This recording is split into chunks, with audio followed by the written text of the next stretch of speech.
Hello, I'm Barry Osborne. This is a webinar that went out on the 24th of April 2018, and it's part of a series of Rural Mission Solutions webinars.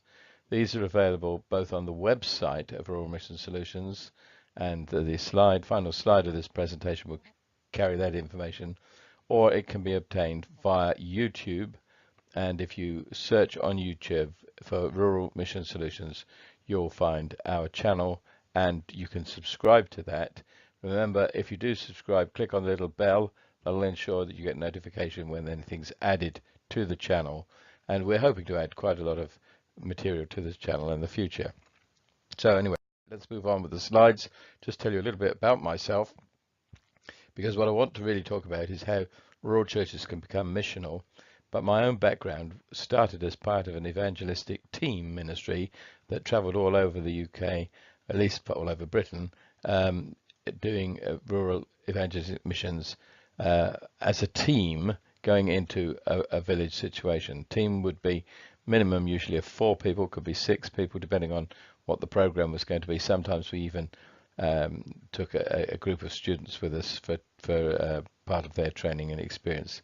These mission programs were very high profile, so they had a big impact. Everybody in the village knew it was going on, and it was usually of a short duration, maybe just lasting a week, or maybe a weeny bit longer than a week, and sometimes even a little shorter. But it was relatively a short duration. And these were very carefully designed to suit the location of the inviting church. So before the mission was conducted, there would be a lot of conversations and planning to understand the local culture, the life of the local church, and make sure that what we were about to do fitted perfectly into the situation.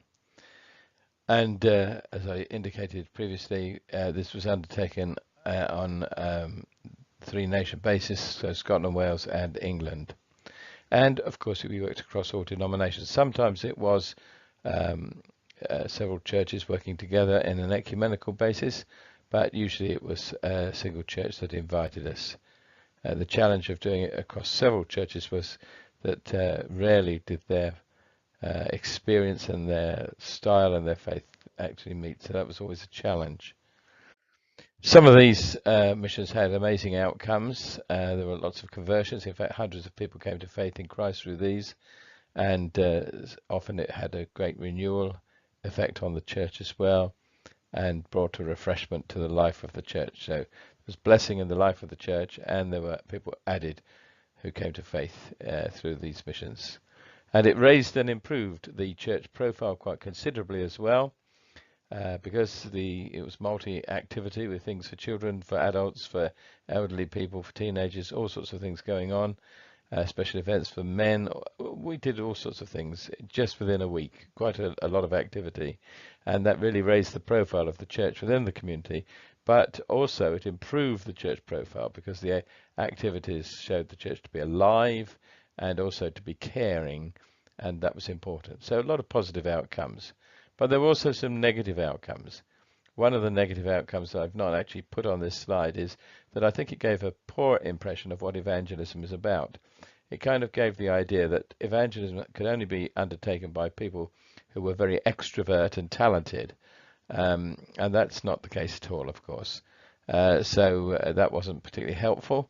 And again, it was a real contrast to the regular church experience. So somebody who was converted during the mission went along the following Sundays to church would have a very different experience to the one they had during the mission. So that was an issue of continuity and a difficulty of sustaining.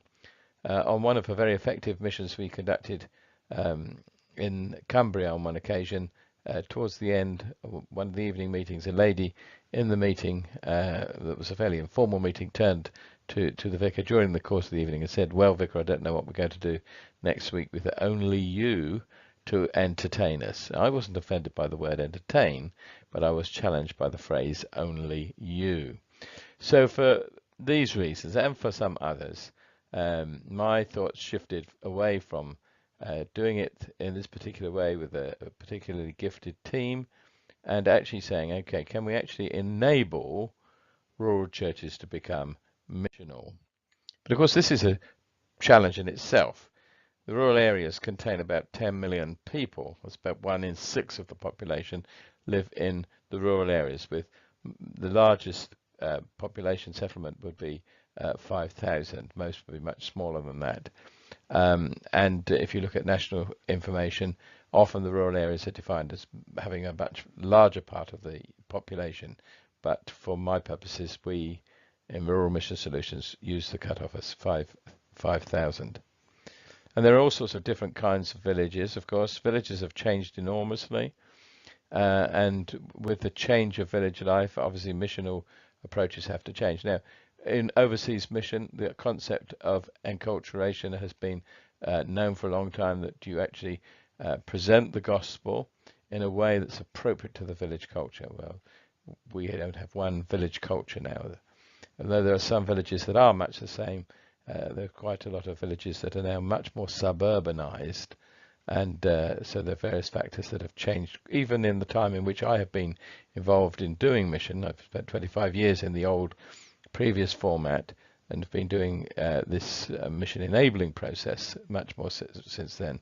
But even in my time, village culture has changed enormously.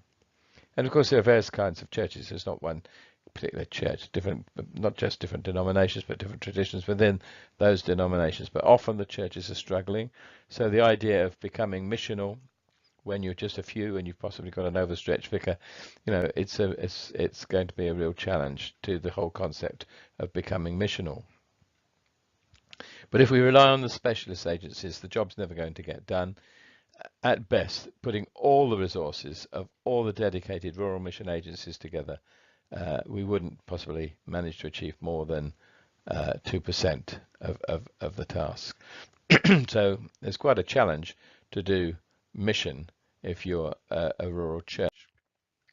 Just another word about the rural church presence. The situation is different in Wales and in Scotland, but in England, 2/3 of the churches in rural areas are Anglican and a quarter are Methodist. That's just approximations. But between them, they cover more than 90% of the churches, and the Baptists are the next largest presence, and they come in at 5%. Excuse me. So you'll see that the dominant presence is Anglican and Methodist. And of course, in the rural areas, we've had a long pattern of decline since about the 1960s at least. A lot of churches closed, actually thousands of churches. One denomination closed 3,000 churches in 10 years. So thousands of churches have closed. Clergy numbers have reduced. So often now the ordained ministers have to serve a number of churches, whereas it might have been a single parish in the past. Now it might be a multi-parish benefice, or it might be called something else, but there'll be a number of churches to be responsible for.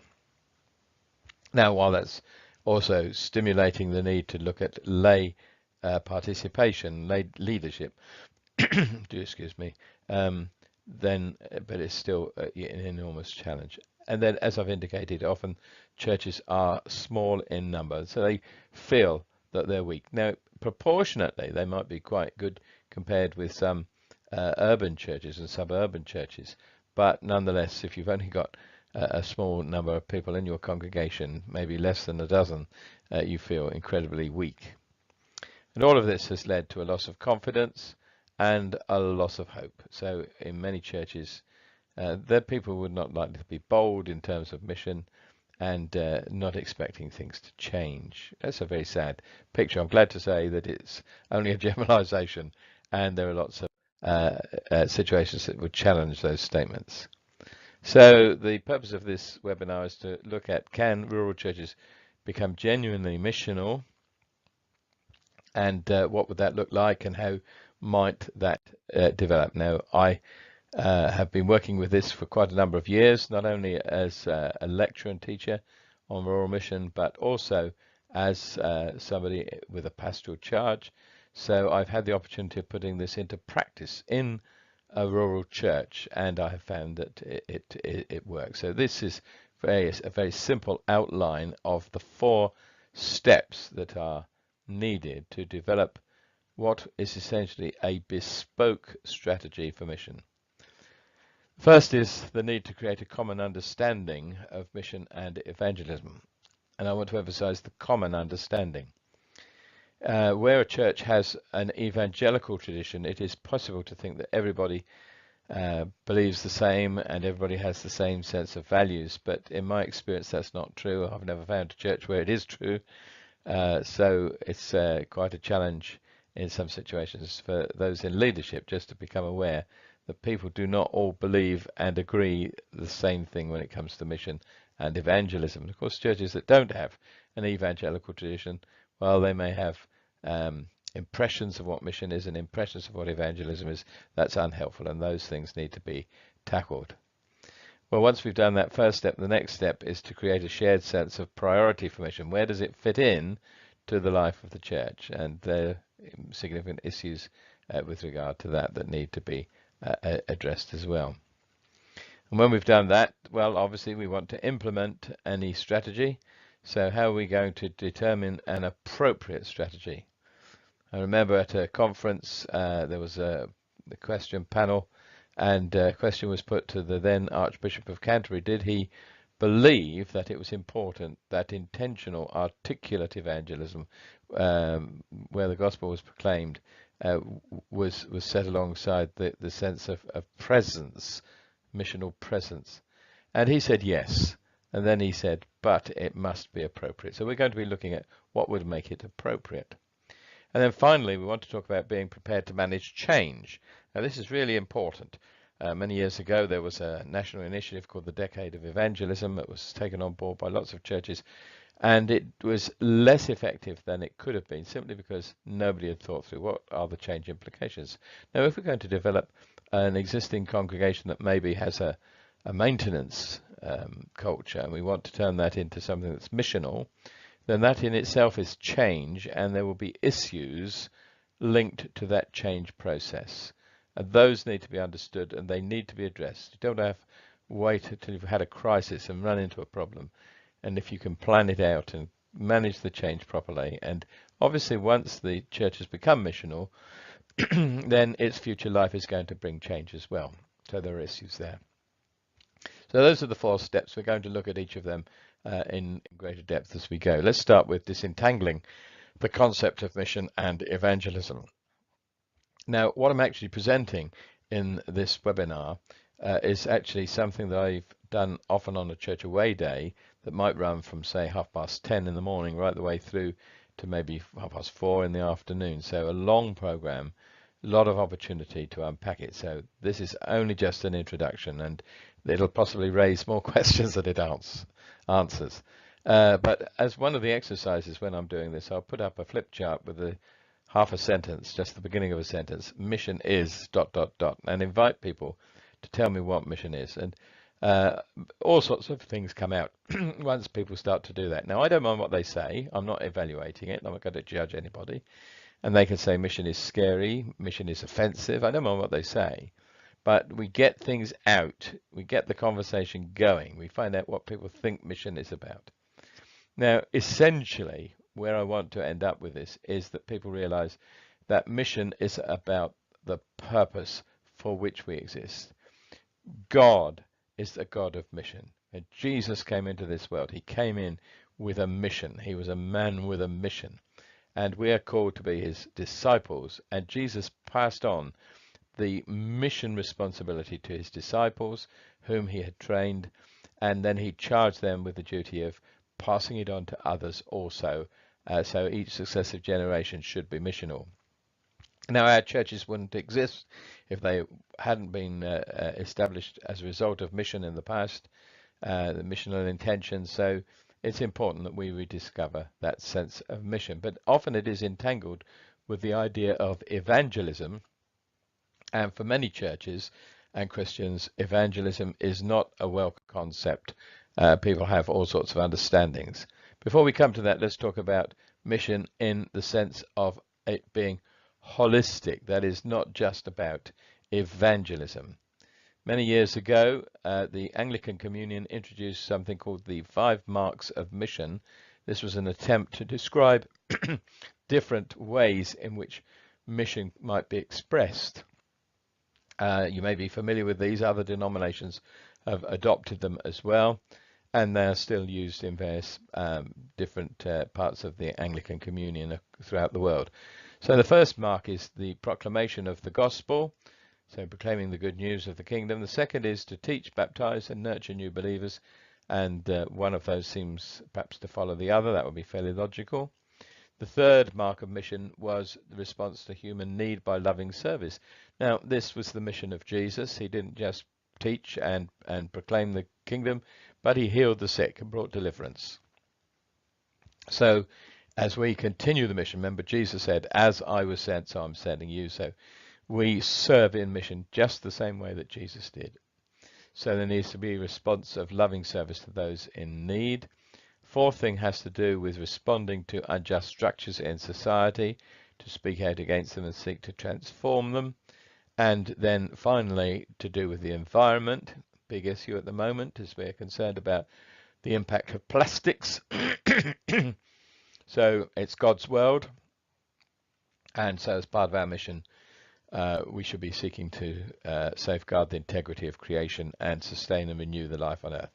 Now, this is not a list that's prioritized, so we're not saying that the most important or the first thing to do is the proclaiming of the good news, although some people would want to say that. That's fine, I don't want to argue with it. But essentially, this is a list that's about holistic mission, that the life of the church, the missional life of the church, should include each of these 5 items. Now, it might be an interesting exercise if you're a church leader, actually to get these written up on a sheet of paper and invite people in your congregation to indicate how well they think they're doing in mission. It's not a picking list, so you're not supposed to go through and say, well, we're okay, we're going to focus on responding to human need by loving service. You can't do that. It's got to be the whole.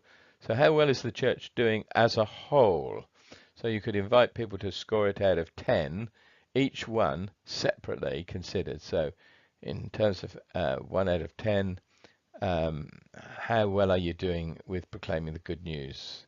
So could you actually say 10 out of 10 for that, or is it going to be much lower? And so on, you go through.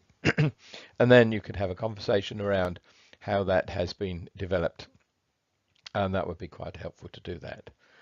So let's move on. I mentioned about the issue of small churches, and the idea of becoming missional is actually quite threatening in itself. And maybe it's a good thing to remind people that God has always used the small and the weak. So I like to use the story of David and Goliath, and it's one of a number of stories, and these are available as handouts to the webinar, and they're available on our Rural Mission Solutions website. So that address will come up at the end of this presentation. Excuse me. But it's quite important to realize that being small isn't insignificant. Anybody thinks that you can be so small that you are insignificant has never spent a night in a room with a mosquito. So being small. So maybe there needs to be some teaching, inspirational teaching, which helps to develop the can-do culture. And in that connection, I love this quote. I heard this in a conference where I was one of a group of speakers, and at the end of the conference, a gentleman stood up and he said, I'm the vicar from a village church. I've learned a lot today.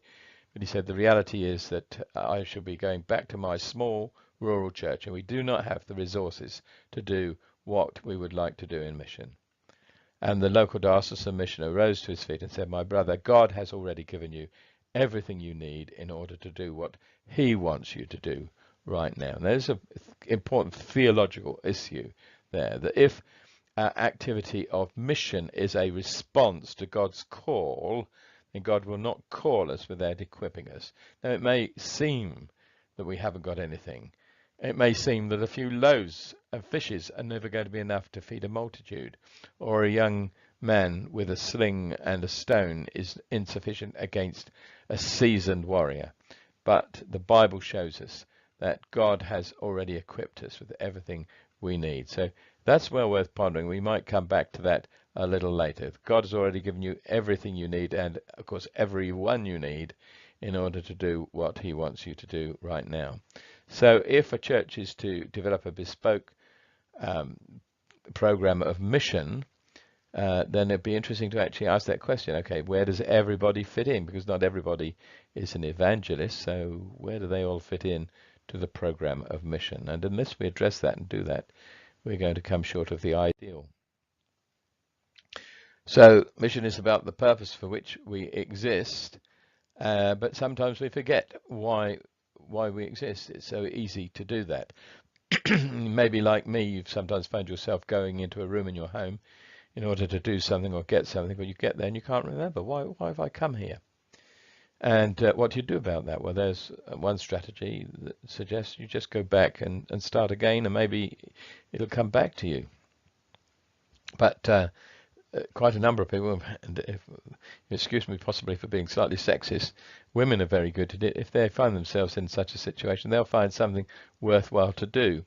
And so that's what's happening with the churches. We forget perhaps the core. What is the main thing that should always be the main thing? We've forgotten that. So we find other things to do. Dr. Donald McGavran, the founding father of the church growth movement, said that the reason many churches were not growing, they were busy doing the things they ought to do, but at the expense of what they must or should do. So it's quite important not to forget that mission is the main purpose, and maybe finding ways of keeping that before a congregation is going to be essential if we want that congregation to be missional. So let's get back to the situation. We've been talking about mission, but what about evangelism? So again, in the away day context, I would, having done the flip chart with the mission is ... I would do another one with evangelism ... And what I used to find was that the things people said to describe mission were basically the same things that they would say to describe evangelism. So there was real confusion about the two. But evangelism is, of course, just sharing good news. But evangelism, in many Christians' minds and in their churches, it has a bad image. The E word is something people shrink back from. So let's just consider that. The reason is often, of course, there are poor images. A number of years ago, I asked one of my colleagues in Rural Mission to draw me a cartoon of illustrating what he thought many people thought evangelism looked like. And so he came up with this image. I think this is great, and I hope to have this as available as a download as in a section of our webinar section of our website. And there are people who think that this is what evangelism must be, so we don't want it. And one of the interesting comments asked people to say, well, what do they see in the picture? And on one occasion, somebody said, he's an awful long way from the church. And so he probably is in that situation. But of course, if it's not good news, then it's not evangelism. Evangelism is sharing good news. So if we're not doing it in a way that it's good news, then it's not proper evangelism. And evangelism really should be not threatening, and in fact should be fun. So when I come to address this issue, here are some simple exercises I use to help people feel a bit more comfortable about evangelism. And these are available as part of a download. You're welcome to use them. So first exercise is just get people talking to one another. Now, if you've got sufficient people to set people up in groups of 3, that's what I would recommend for all of these exercises. When it's 2 and it's just 1-to-1, sometimes that can lead to confrontation, but 3 people, that will be more easily managed. So the first thing is, can you share an enjoyable experience that you've had recently, or a journey that you've been on, and explain why was it enjoyable? Why was that enjoyable experience enjoyable to you? With regard to the journey, how did it go? How did you start out? Where were you going? What were the incidents along the way? So just sharing those things quite in an unthreatening way, maybe giving people 5 minutes or even 10 minutes just to do that.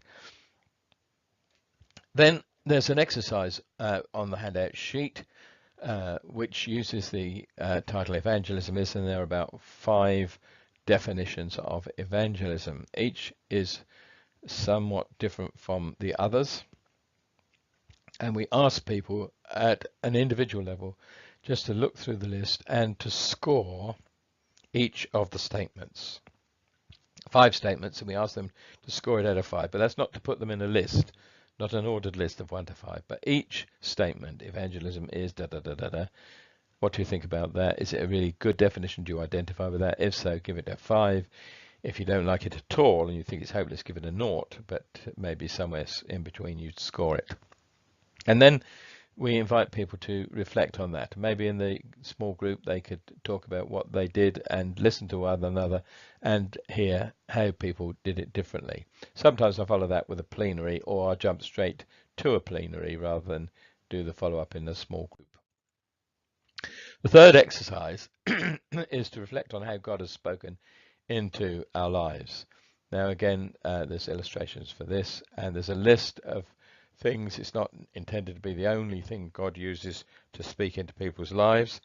So it's just given there as a guide, a number of possibilities. And we ask people to reflect on that personally, and then either discuss it in small groups or bring it back into a plenary. And it can be very interesting. Now, this is not intended to be about conversion necessarily, but most people who would profess to be Christians will have a sense of God speaking to them in some way at some time in the past. So they'll all have something to share. Sometimes it's been very interesting. On one of the occasions when I was working, for 2 years I worked headhunted by a diocese, and I ran mission seminars for them. On one church I was in, I asked about this, and a gentleman said that God had used a film to bring him to faith. And I said, well, what was the film? And he said it was The Omen. Now, The Omen's an occult, scary film. It's a bit of a horror film.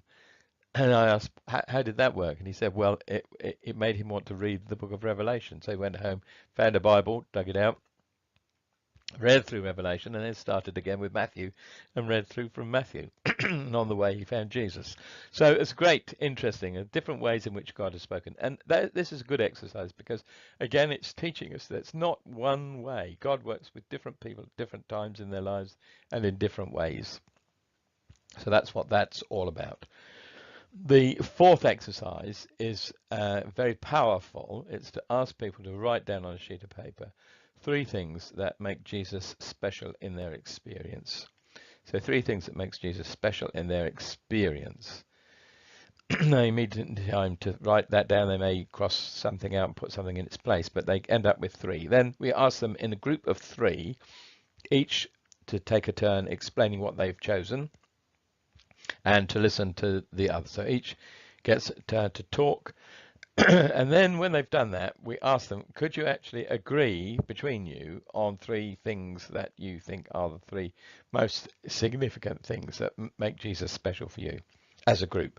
Usually it can't be done because we don't want them to be nice Christians and just give in. We want them to say, no, this is important for me. And again, people see that Jesus means different things to different people. And all the people that were part of the gospel story. No gospel story without Zacchaeus or Bartimaeus. All of these people who engage with Jesus do so in a distinct way for them. And that's what comes out of this. And I found this to be incredibly powerful. And on one occasion in one church that was a typical middle of the road rural Anglican church, we presented this situation, and after giving them a long time to work on it, I tried to draw it to a close because we were approaching lunchtime, but they asked for more time.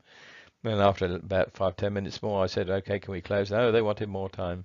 And it had buzzed for a long time. And at the end, I said, what do you think you've been doing while you've been doing these exercises? And after a while, somebody said, I think we've been evangelizing one another. And of course, that's exactly what they were doing. Excuse me.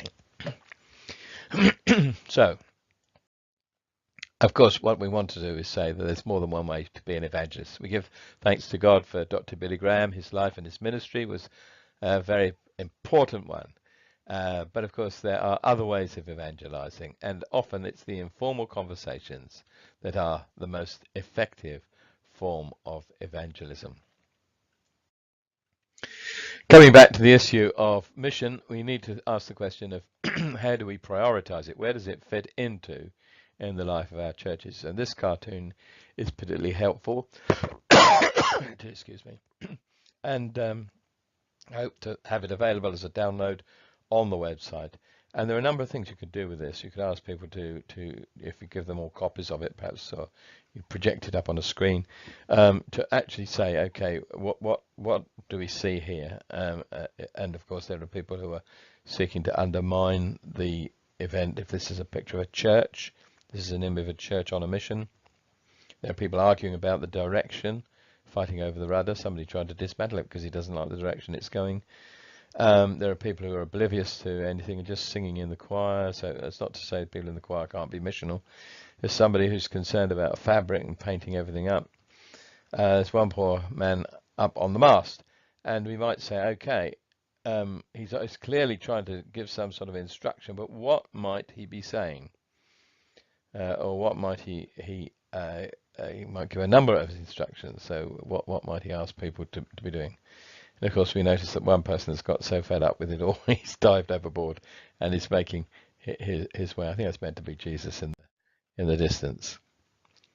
Now, one of the things we want to say is that mission should always be shared, not just with God, which is obviously important, that it's not down to us, and it's not about how effective our strategies and plans are, but it's about working in partnership with God, and the importance of being led by the Holy Spirit and enabled by the Holy Spirit. But it's also the fact that in God's economy, everyone in the church has a ministry, a gifting given by God. Somebody, a man called Peter Wagner, once suggested that 10% of all Christians had the gift of an evangelist. Now, that's a bold statement, but I go along with that. I think that's fine. And you could perhaps discern that by who is there that within a congregation that is confident about their faith and might be prepared in an informal conversation to say something about what Jesus means to them. So that's not a bad way of discovering who has the gift of an evangelist. Maybe it would need to be encouraged and developed and trained, but it's there. And then some people would naturally have a pastoral gift or an administrative gift or any kind of gift, teaching gift. And all of these gifts are given by God for the common purpose. Now, if God has a specific purpose for each believer, and most people would say, yes, I believe that's true, that each of us has a particular role to play within God's purposes, then it follows that if God gathers people together in a church, that church should then have a common purpose that everybody identifies with. Now, you probably know what this picture is. It's Moses on the mountain at Rephidim. Joshua is away leading the army in battle. Aaron and Hur are helping Moses as he holds up his shepherd's rod as a symbol of his role and, of course, of God's role as the great shepherd of his people. And God works through all of these things. And what needs to be learned through the experience of Rephidim is that it's not by our own abilities, but by God's help that things are achieved. It's not by might nor by power, but by my spirit, says the Lord. But God's spirit works through. So Moses had a part to play. Aaron had a part to play. Had a part to play. All the soldiers fighting had a part to play. Joshua, as the leader of the army, had a part to play. And what we want to do is get to a situation where we have churches that say, yes, okay, we may have different personalities, different gifts, different life experiences, and God is using all of these things. You know, Thomas had a part to play in the mission of Jesus. James and John had a mission. Peter did. So Peter with his impetuosity, and James and John with their arrogance, and Thomas with his debt. You know, they all had a part to play. They were all there. Jesus didn't choose a lot of people that were just the same, had the same abilities, and we need to learn from that. So what we're really talking about is actually developing bespoke strategies for mission for churches. We're looking at how can we tailor our strategies. Now, if we get it right, not only do we get something that's a good fit, just as a tailored suit or a tailored dress would be a good fit for the situation. So we're looking for something that's a good fit. I can remember on one occasion using some materials that had been produced by Scripture Union for all-age worship. And I was in a church at that time. I'd just become the minister of a church that had a congregation of 10. And it said that there was a drama. You'll need 12 people for this. Well, that put us in a difficult positions for a start. So what might fit a small church? What might fit an intimate community where everybody knows everybody else, and we're very sensitive to that issue. But it's not just what fits, it's what suits. And if you have something that's tailor-made for you, it will be something that you're confident wearing, and that's really what we're looking for. Provide mission strategies that the local church feels confident in using. Now, of course, if we're going to use everybody, we need to know what their gifting is, and we need to be careful not to put square pegs into round holes. And if we've got square pegs, then obviously we need square holes. Now, there's issues here about how we use lay ministry in our churches. And so often we're just looking for people to fit into jobs, to fit into roles. And often they're not the ideal things for them. So if only we could start with who they are and what they have, it wouldn't be too bad. Excuse me. So the first thing that we want to say about determining what is appropriate is it's what is appropriate to who we have and what we have, the resources that we have. That's the first thing. Second thing is looking at the context, so mapping the community. That's not just doing a geographical map, that's useful. You do a geographical map and locate your members where they are in the village or in the local community, but also thinking in terms of the people groups that make up that community. What culture are they? Different kinds of people. There may be commuters, there may be retired people. So understanding the different people groups, what characterizes them, what are their values, what are their interests. And then thirdly, what are the key social activities in the village, what clubs, what organizations exist, and locating the presence of Christians within all of these. So you can see where there are gaps, and you can also see where perhaps there is someone who's ideally situated in terms of missional activity in some way within the situation. So the first one was looking at who you are and what you have. Second one, looking where you are and what the issues are. Now, I remember on one occasion inviting a number of churches in a away day program I was running, and got them to do an analysis of the culture of the community and the local activities. And I noticed one small Methodist church that wasn't doing much, and I said, what's your problem? And they said, well, there is only one culture in our village and we can't relate to it. So I asked them what it was, and they said it was horses. Everybody in the village owned a horse, at least one, except the people that went to the Methodist chapel. And at weekends they were all busy either out riding or mucking out the stables and so on. So there was no engagement with them, and they couldn't see how they could engage. And I said, well, you know, I could point you in the right direction to people who are in the horse racing business, people who are trainers or jockeys, vets, journalists, who would be more than happy to come along and talk about their job and share something of their faith. You could have a wonderful, pack your chapel out, you know, get a whole number. You could run a series through a year. But sadly, they didn't rise to the challenge that was there. But we need to understand our community if we're going to engage with them. Those of you that are familiar with SWOT analysis might already be thinking, oh yeah, that's really what we're talking about. This is my version. It's called COWS analysis, because I take away the word threat and substitute the word constraints. So it's constraints, opportunities, weaknesses, and strengths. So strengths and weaknesses are what they're about you or about your church. What are your strengths, your weaknesses? Not about the context, it's about you. The opportunities and constraints are the contextual ones. So sometimes that needs to be a little practice to get that just right.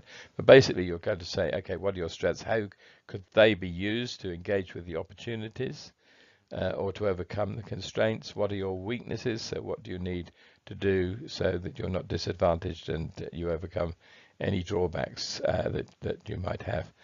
And that's an exercise. Again, we can help churches with that. If you want to run an exercise like that, well, we can come alongside you and give you help. The first aspect of what is appropriate is what you already have, who you have. The second was where you are.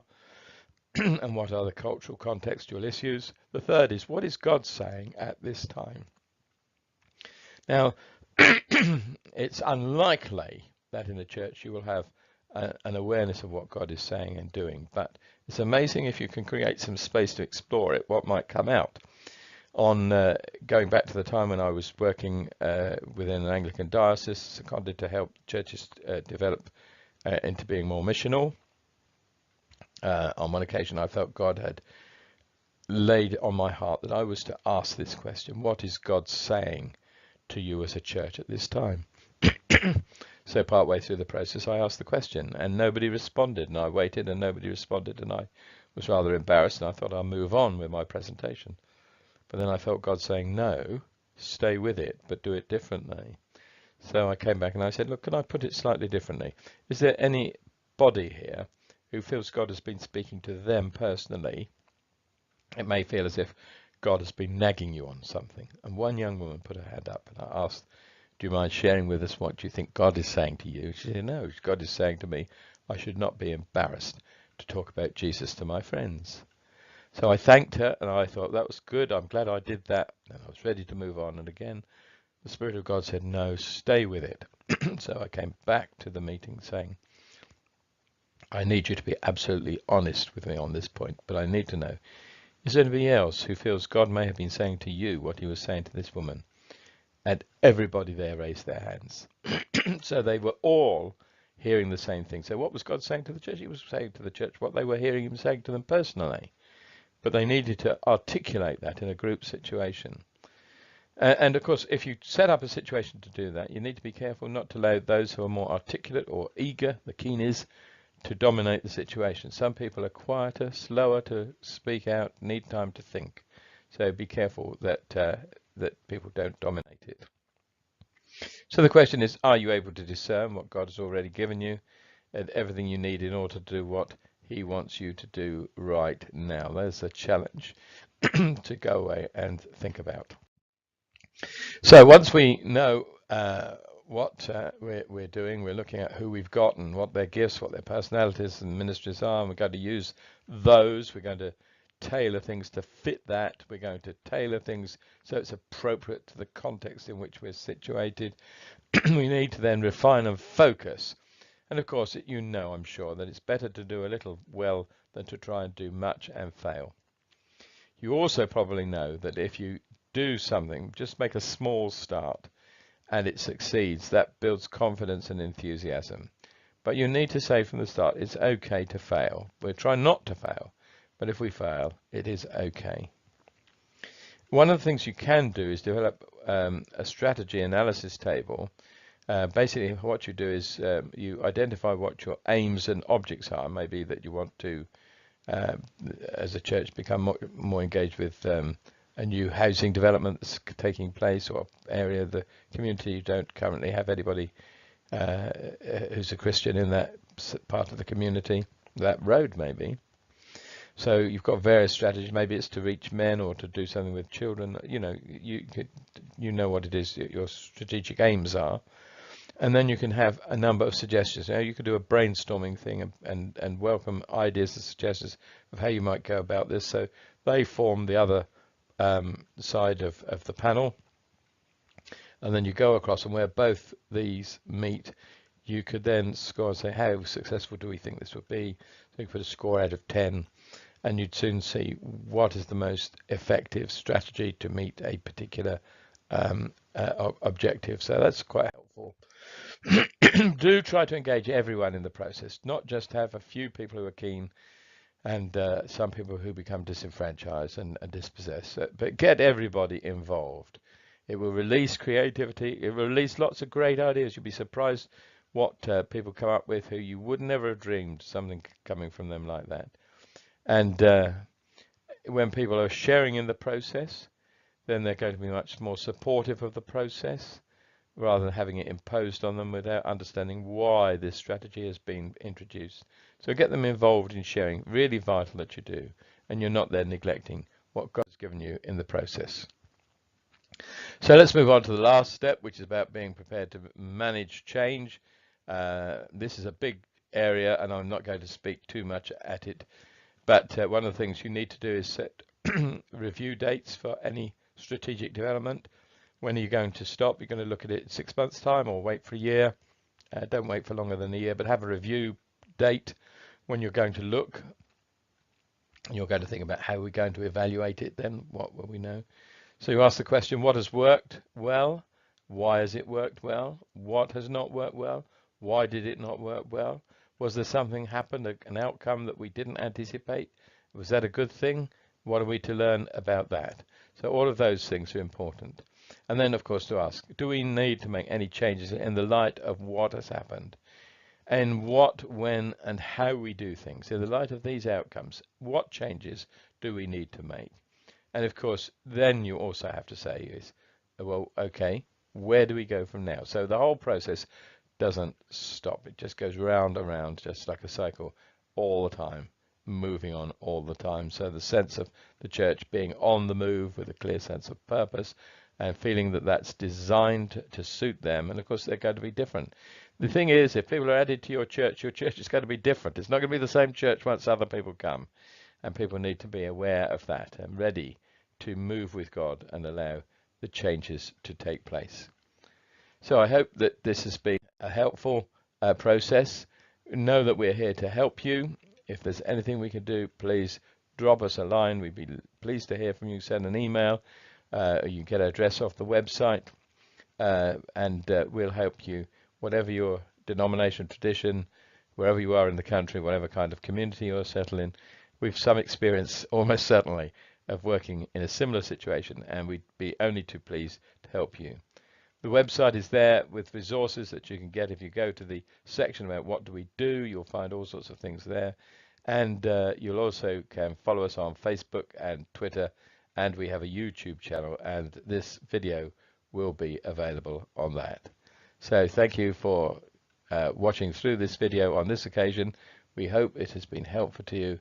We hope you've found it helpful and stimulating, and we'd love to hear how this develops. What has watching this video done in the life of your church? So God bless you.